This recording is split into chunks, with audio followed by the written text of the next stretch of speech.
नमस्कार दोस्तों, hello, how are you. कैसे हैं आप सभी। मैं डॉक्टर अनुराग तिवारी एक नया एपिसोड लेके आपके बीच आया हूँ और ये हम शूट कर रहे हैं कोणार्क से, सूर्य मंदिर से। और हमने सोचा कि मकर संक्रांति के शुभ अवसर पे इससे अच्छी लोकेशन कोई नहीं हो सकती और कुछ संक्रांति पे विशेष पूजा के लिए हम यहाँ पे आए हुए हैं। तो आज मैं आपसे चर्चा करने वाला हूँ सूर्य के मकर राशि में संचरण का फल, और वो भी कोणार्क के सूर्य मंदिर से। तो कृपया इसको अंत तक ज़रूर देखिएगा। और अगर अभी तक हमारा चैनल आपने सब्सक्राइब नहीं किया है तो सब्सक्राइब का बटन दबाइए और बेल आइकॉन को भी पुश कीजिए। तो आइए शुरू करते हैं ये वीडियो। दोस्तों, मकर राशि में सूर्य जाने वाले हैं और इसी को मकर संक्रांति कहा जाता है।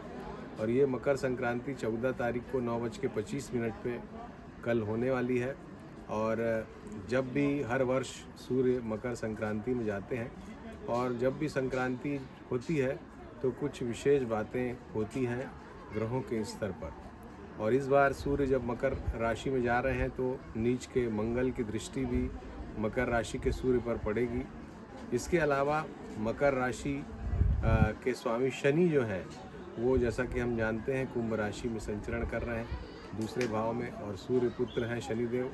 तो अगले ट्रांजिट में यानी कि मकर के बाद जब कुंभ संक्रांति होगी तब सूर्य और शनि का योग होगा, उस पर हम फिर से वीडियो बनाएंगे। तो अभी मकर संक्रांति पर ये जो परिस्थितियां बन रही हैं इसमें आप देखेंगे कि देश और दुनिया में बड़ी घटनाएं आपको देखने को मिलेंगी, क्योंकि मंगल सूर्य पर दृष्टि डाले हुए हैं।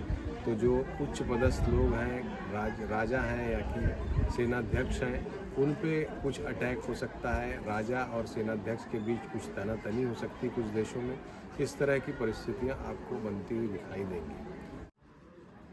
मकर राशि की जो दिशा होती है, जैसा कि हम जानते हैं कि मेष, सिंह और धनु की दिशा पूर्व होती है, और वृषभ, कन्या और मकर की दिशा, पृथ्वी तत्व की जो राशियां हैं उनकी दिशा दक्षिण होती है।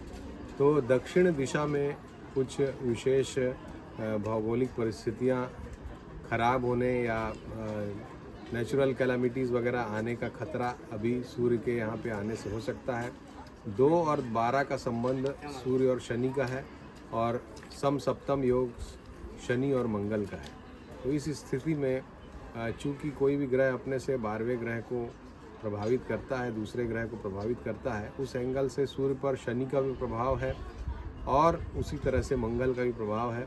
तो ऐसे समय में आप देखेंगे कि कुछ बड़ी बड़ी पॉलिटिकल इवेंट्स हो सकती हैं, घटनाएं हो सकती हैं, दुर्घटनाएं हो सकती हैं इस समय पर। इसके अलावा नेचुरल कैलामिटीज़ और भी ज़्यादा बढ़ सकती है। नेचुरल कैलामिटी से मुझे याद आया कि हमने अमेरिका पे अपने पिछले वीडियो में ही अमेरिका पे संकट के बादल गहराने की बात कही थी, और वो हमने कहा था शनि और राहु की युति के पहले ऐसी परिस्थितियां अमेरिका में बनती हैं उस आधार पर। और आप देखिए कितनी बड़ा अग्निकांड, बड़े बड़े लोगों के घर जल गए, माफ़ कीजिएगा। तो इतनी भयंकर परिस्थितियां पहली बार अमेरिका को देखना पड़ा है, और उसका कारण यही है जो वर्षों में शनि राहु की युति होती है। तो हमारी ये बात थी वो पूरी तरह से सही सिद्ध हुई अमेरिका के बारे में। तो इसी तरह से हमारी बातें अक्सर ईश्वर की दया से सही होती हैं ज्योतिषी आकलन के आधार पर। तो अगर फिर से कहूँगा, हमारा अगर चैनल आपने सब्सक्राइब नहीं किया तो सब्सक्राइब करिए। अब आइए बात करते हैं आपकी राशियों पे इस मकर राशि में सूर्य के संचरण का क्या प्रभाव पड़ेगा, और ये मैं आपको बता रहा हूँ कोणार्क के सूर्य मंदिर से। तो सबसे पहले मेष राशि के लिए दशम स्थान में सूर्य बहुत ही बेहतरीन है, बहुत ही अच्छा है। आपका रुतबा जो है बढ़ेगा, बड़ी सफलताएं देगा।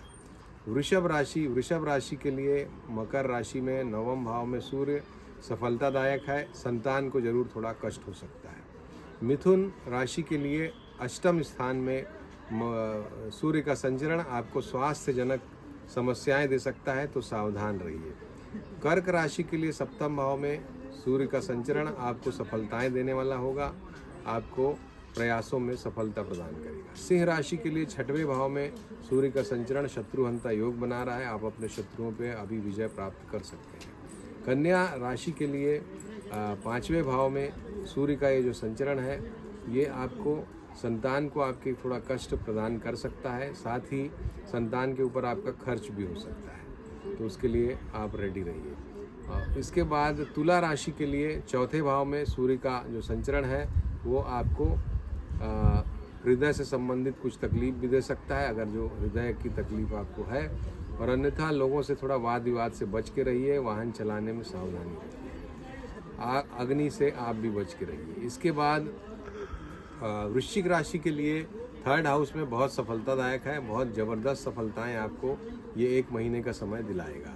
धनु राशि के लिए सेकंड हाउस में सूर्य का संचरण आपको धन से संबंधित कुछ समस्याएं दे सकता है, कहीं पे आपका धन रुक सकता है। मकर राशि, आपकी राशि पे ही सूर्य का संचरण है, तो आप एग्रेशन से बचिए, हालांकि आपका रुतबा बढ़ेगा, सफलताएं मिलेंगी। कुंभ राशि के लिए 12वें भाव में सूर्य का संचरण आपको यात्राएं कराएगा, और इसके अलावा जीवन साथी के स्वास्थ्य का आपको ध्यान रखना है। मीन राशि के लिए जो लाभ स्थान में सूर्य का संचरण है बहुत ज़्यादा लाभप्रद परिस्थितियों का निर्माण करेगा, और जो शनि की निगेटिव परिस्थितियां बनी हुई है उससे आपकी 1 महीने तक रक्षा ये सूर्य का संचरण करेगा। तो इस तरह से ये फल आपको मिलेंगे इस 1 महीने के दौरान, और सूर्य का ये संचरण बहुत ही खास है, बहुत ही विशेष है, और इसमें सूर्य की जो संक्रांति होगी 14 तारीख को, सूर्य की संक्रांति पे विशेष पर्व की तरह आयोजन करें।